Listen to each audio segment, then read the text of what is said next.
This video is brought to you by Skillshare, an online learning community for creators with thousands of topics to explore across design, business, art, music, and more. Skillshare is giving away a free trial of Premium to the first 1,000 people who use the link in the description below. More on them in a bit.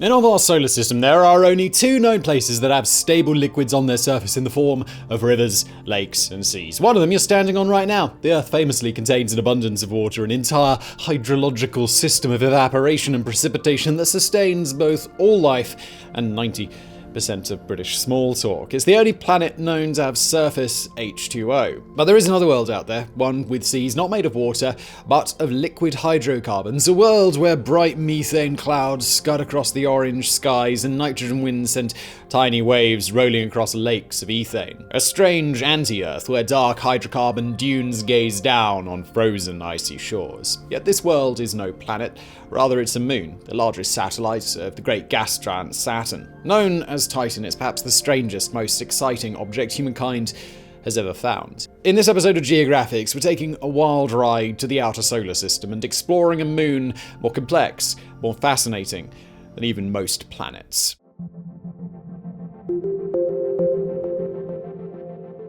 We've all seen science fair models of the solar system before, the four terrestrial planets represented as tiny golf balls, the ice giants about the size of baseballs in the middle, and the gas giants, Jupiter and Saturn, dominating everything. Of course, we know these kids' science projects aren't to scale, but we may not realize just quite how misleading they are. In an ideal world, there should be another couple of golf balls by the gas giants representing the two moons in the solar system that are bigger than the planet Mercury. The first is Jupiter's moon, Ganymede, and the second is Titan. With a radius of 2,575 kilometers, Saturn's greatest moon is so big that it dwarfs the innermost planet. While Ganymede is a fraction larger, it's also just one of four vast moons orbiting Jupiter, sharing the limelight with Io, Callisto, and Europa. Titan, by contrast, consists in splendid isolation. The next biggest of Saturn's 80-plus moons, Rhea, doesn't even come close in size. Hence its name, Titan, after the Titans of Greek mythology, the pre-Olympian giants cast into the underworld by a bearded Eren Yeager wannabe named Zeus.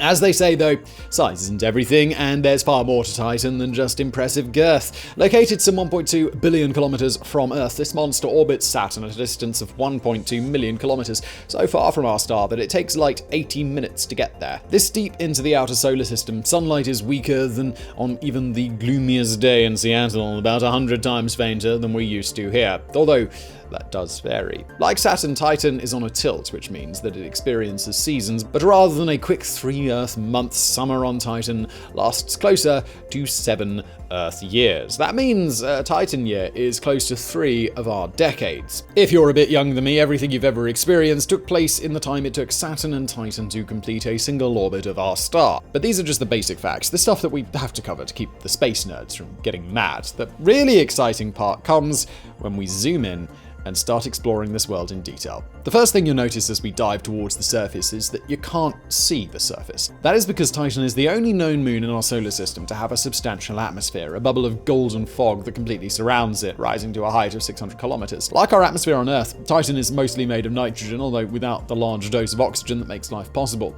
Instead, the second largest component is methane. Curiously, this means these gases can't just be left over from some process during Titan's formation. The sun's energy, see, should have converted all the methane in the atmosphere into different hydrocarbons long ago, so there must be some mechanism on the moon for constantly replenishing it. Another way this alien atmosphere mirrors ours is its greenhouse effect. With all that methane, heat becomes trapped on the surface of Titan, making it warmer than you'd expect. However, the effect also works in reverse. Titan's atmosphere is so reflective that a good deal of sunlight never makes it to the ground, effectively making the temperature also lower than you'd expect. The net result is that Titan's surface is still warmer than if it were atmosphereless, but not much, a difference of around 21 degrees Celsius. But since it's already so cold that even Canadians would be like, it's chilly here, eh? Those paltry few degrees hardly matter. Stand on Titan and you'd experience Siberia in hell. Temperatures a bone-splitting minus 179 Celsius. At these lows, water becomes like a rock. In fact, it's thought much of Titan's surface is water ice, frozen so solid that it creates mountains, boulders, and canyons. But that doesn't mean there's no liquid. As the Whistler probe takes us down through the foggy atmosphere, we might just be lucky enough to pass one of Titan's most fascinating sights. It's clouds. Fascinating because on this particular moon, clouds often mean something not found anywhere else in the solar system but Earth. Rain that falls all the way to the surface.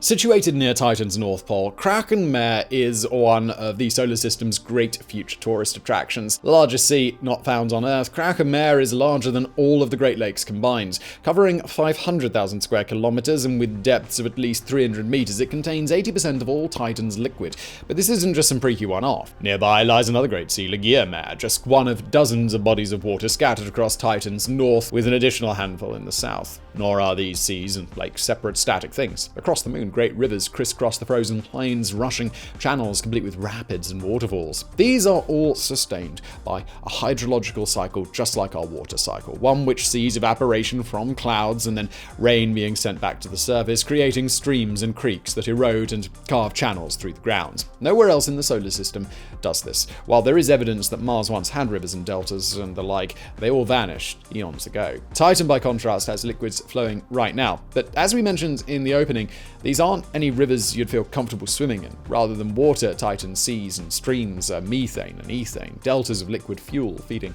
lakes in the shadows of dark hydrocarbon dunes shaped by howling winds of nitrogen. In this unusual cycle, the rain even acts differently. While a raindrop on Earth falls at 9.2 meters per second, Titan's rain drops in slow motion, tumbling to the ground at a leisurely pace that's 6 times slower than on our planet, a side effect of Titan's weaker gravity. And speaking of that weak gravity, here's a cool fact that we couldn't fit anywhere else. With its weak-ass gravity and thick-ass atmosphere, Titan is pretty much perfect for flying. Were you to stand on the surface, put on artificial wings, and flap your arms, you'd find yourself flying like an ungainly albatross, which we just thought was pretty cool. And anyway, back to the liquids. Now, hydrocarbons aren't the only things flowing on this distant world. There's a good chance that cryovolcanism also exists. Basically a super cold version of regular volcanism, cryovolcanoes erupt not magma, but extremely chilled liquid water. However, since Titan's surface is mind-numbingly cold, even super chilled water acts like lava here on Earth, oozing across the landscape, destroying things in its path before cooling and solidifying. At this stage, such cryovolcanism on Titan is only theorized. There are mountain ranges that are thought to have been formed this way, but it's not for certain. What is certain, though, is that yet more liquids exist below the surface. And this time, it really is water. The internal structure of Titan is like an onion or an ogre. It has layers. At the very center is a vast core of silicate rock. Around this, a layer of water ice subjected to such high pressures that it's become something known as Ice 6. But it's what comes next that really shows Titan's potential. Between the Ice 6 and Titan's surface lies a salty, ammonia-infused ocean, one that's kept at low temperatures without ever freezing. Now, if you're a fan of these Space Geographics videos, you can probably guess what we're going to talk about next, because when you find water on Earth, you tend to find the most precious thing of all: life. That's why NASA spent so much money sending Perseverance to a dried-out riverbed on Mars. Why the most exciting event of the 2030s should be the Europa Clipper, a mission to investigate water plumes on the Jovian moon. Any hint of H2O at all could lead us to discovering our first alien microbes. Incredibly though, Titan may be even more fascinating than that. See, it's not just the subsurface ocean that astrobiologists are interested in. With its hydrocarbon seas, prebiotic atmosphere, organic chemicals, and freaky versions of the water cycle, there's the tiniest outside chance that Titan has seen life evolve on its frozen surface. And if it has, it would be life unlike anything that we've ever dreamed of. Alright, we'll get back to today's video in just a minute, but first, here's a word from today's video sponsor, Skillshare. Skillshare is an online learning community for creators, inspiring discovery through creativity. It offers members thousands of topics to explore across the arts and social sciences, everything from graphic design and animation to marketing skills to entrepreneurship, and of course, YouTube. You could be the next big YouTuber if you learn how to do it on Skillshare. Unlike some platforms where you have to pay for individual topics or classes, Skillshare's membership comes with unlimited access to every subject available, so you can discover new skill sets in your own order and at your own pace, which is pretty nice. Now, my first experience with Skillshare was years ago, and it was all about setting up lighting for, I don't even think it was specifically for YouTube videos, it was just for film in general, and I learned about, 3-point lighting and all the different things you do there. And I recently discovered another course, which is sort of, in a way, the modern, updated, turbocharged version of that, specifically for YouTubers, by MKBHD, who is a huge YouTuber, a lot bigger than me, and he made a Skillshare class all about YouTubing. So if you want to do, well, this, check that out. Skillshare are adding new premium classes every week. It's ad-free, so you can focus on what you're learning. It's self-care too. Skillshare helps you get inspired by new interests or develop older hobbies. Either way, it's a little bit of a break from the endless grind of to-do lists and responsibilities. No one likes those. So you can get a free trial of its premium membership to help you explore your creativity by clicking the link below, first 1,000 people only, and after that, Skillshare is super affordable. Its annual plan works out to about $8 per month, so go give Skillshare a try. And now back to today's video.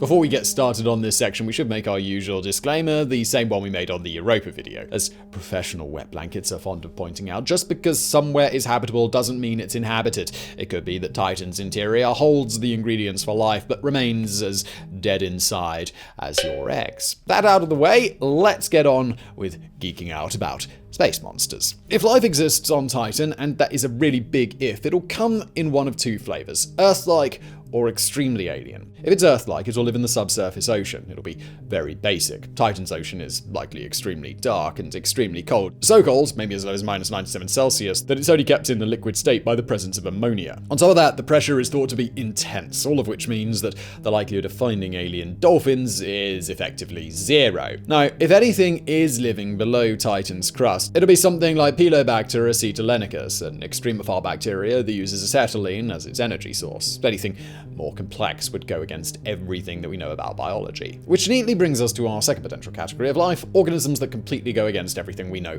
about biology. These are microorganisms that might have evolved on Titan's hostile surface, that sprang to life in the dark depths of its hydrocarbon seas. Any such life form would be so freakishly unlike anything on Earth, not even 1,000 H.P. Lovecrafts with 1,000 typewriters could dream up such a creative creature in 1,000 years. For starters, it wouldn't subsist on oxygen, meaning that it might breathe in hydrogen and exhale methane. But really, that's just scratching the surface. In such extreme conditions, even simple things like cell membranes would have to be completely different. On Earth, all cells have membranes that keep out substances that might otherwise cause damage, while also allowing in nutrients in order to keep the cell alive. According to clever science dudes, the cell membranes we're used to are polar to the outside and non-polar to the inside, since water is a polar solvent and Earth cells are extremely pro-water. The lakes of Titan, though, are made of non-polar solvents, meaning any cell membranes that formed in their chilly depths would have to be flipped compared to what we're used to. And that's if such cells even have membranes at all. In 2020, a major research paper argued any life form in Titan's lakes would be hindered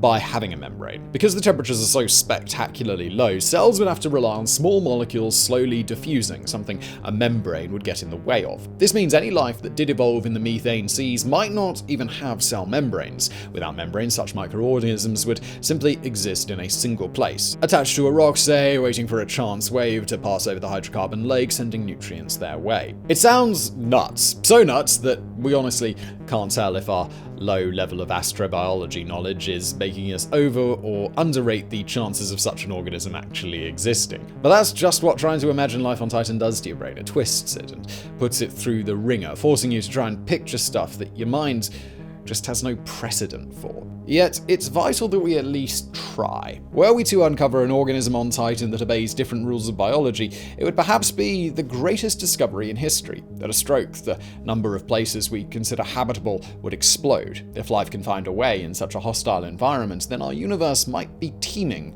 with undiscovered creatures. The great news is there's a chance that we may soon find out if Titan is hiding any alien microbes, but we'll get to that in just a second. First, we need to take a quick trip back in time, a trip to understand just how we came to learn so much about Titan in the first place.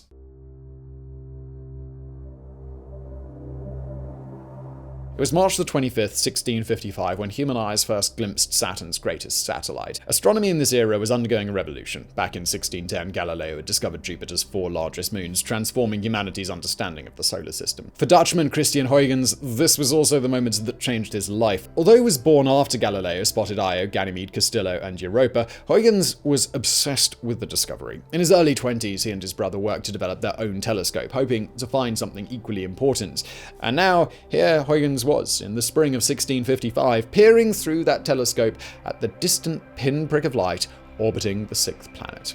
The discovery of Titan sent shockwaves through astronomy circles, even if it would soon be eclipsed by yet more findings. Less than 20 years after Huygens fulfilled his science dreams, Giovanni Domenico Cassini embarked on an epic series of observations identifying 4 more moons around Saturn. Since Huygens had imaginatively called his discovery Saturn's moon, that meant a round of renaming. All 5 satellites were given numbers, with Titan known as Saturn IV. But this new system was likewise overturned just a century later when William Herschel spotted Mimas and Enceladus. Since they were closer to Saturn than the larger moons, the numbers all became updated. Titan became Saturn VI. Of course, we now know that Saturn has over 80 satellites. As more and more of them were spotted, it became clear that either Cassini's numbering system had to be overhauled, or astronomers would spend the rest of eternity feeling incredibly confused whenever anyone mentioned Saturn. Thankfully, John Herschel had a plan. William Herschel's son, John, wrote a treatise in 1847 that basically said, look, instead of using numbers, why don't we just give all these moons badass names? To which the world effectively went, yeah, sure thing, dude.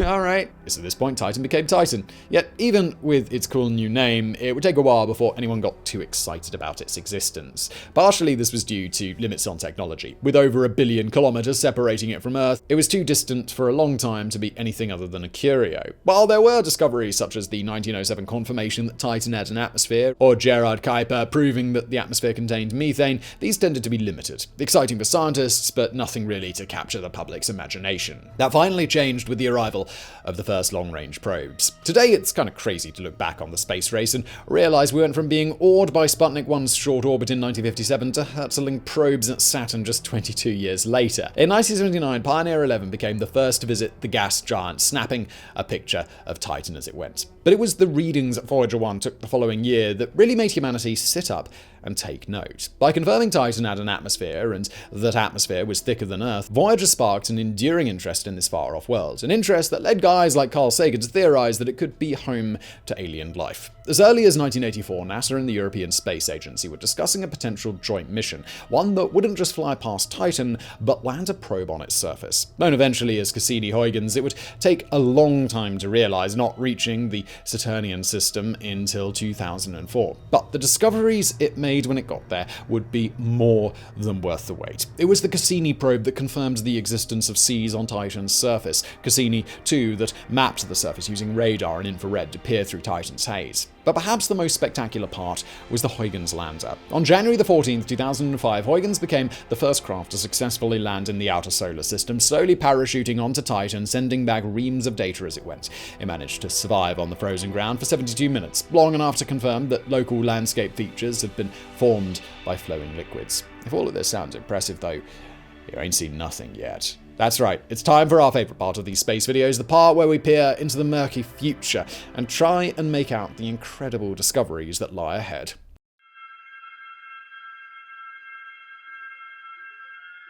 The job of NASA press officer must be one of the easiest in the world. Why? Because unlike in most government departments, you don't have to explain how some boring thing you're doing is going to improve conditions for voters and blah, blah, blah, blah, blah. Instead, you get to talk about stuff so self-evidently awesome that only someone who's had their inner child surgically removed could fail to respond. Stuff like NASA's real-life plan to land a quadcopter on an alien moon to search for signs of life. First proposed way back in 2000, but only given the official go-ahead in 2019, Dragonfly is perhaps the most exciting mission we've covered, not called Europa Clipper. Part of the New Frontiers program, the same program that sent the probe to Pluto, Dragonfly would see NASA NASA basically deploy a flying science lab on Titan, a 550-kilogram drone capable of cruising over the frozen landscape and performing analysis. If you've seen footage of the Martian helicopter Ingenuity, you've already got a good idea of how this will work in practice, with one exception. Dragonfly will be so much more powerful than Ingenuity that it's like comparing the Wright brothers' Flyer to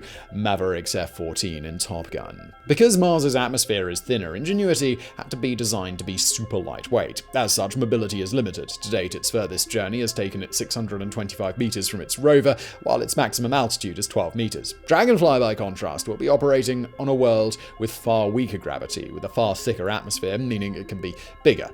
A lot bigger. Remember that random fact earlier when we said that humans could fly on Titan by just strapping wings to their arms and flapping? Well, rather than flapping wings, Dragonfly will have 8 rotors on a quad design. That means serious lift. So serious, it's thought that the drone will be able to cover 8 kilometers in a single trip. By way of comparison, it took a rover like Opportunity about a year to cover 3 kilometers on Mars, and that's not a random comparison. At the time of writing, no vehicle has traveled further on the surface of an alien world than Opportunity. Over its lifetime, it's traversed 45 kilometers of Martian soil. Dragonfly is expected to nearly quadruple that, covering 175 kilometers and 2.7 years of exploration. And it might not stop there. NASA's rovers tend to outlast their expected lifespans. Opportunity was designed to function for 3 months and instead lasted 15 years. Ingenuity was meant to work for 30 days, and it's still flying. So there's plenty of hope that Dragonfly may live to cover absurd amounts of Titan's terrain. Even if it doesn't, its ability to reach heights of 3.6 kilometers should ensure that we get a good overview of the surface.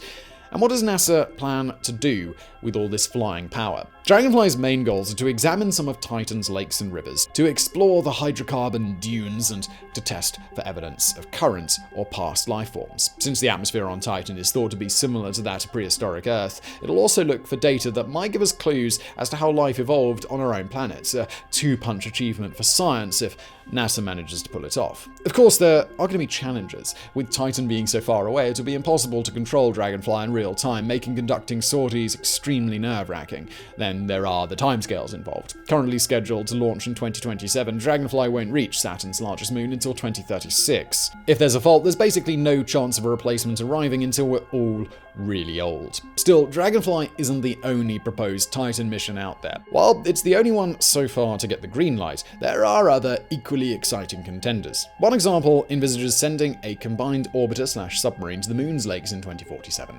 On Titan, it's established that such a submarine could cover 3,000 kilometers in a mere 90 days, diving deep into Kraken-Mare's inky interior to see what secrets this alien sea might offer. Failing that, a cheaper alternative could see a boat deposited on the Mare's surface to take readings and explore this distant ocean. With proposals for the next round of New Horizons funding due in 2024, there are serious hopes that a second planned visit to Titan may soon become NASA policy. In short, it's an exciting time to be alive for fans of this strange alien world, this inverse Earth, at once so like our home, and yet so hostile to life. And that's sadly where we'll have to leave it in today's video, with a spark of hope for the future. A future where we may soon learn incredible things about Saturn's fascinating satellite. Things that, as he gazed up through the telescope at the night sky that March night in 1655, Christian Huygens could only ever have dreamed of.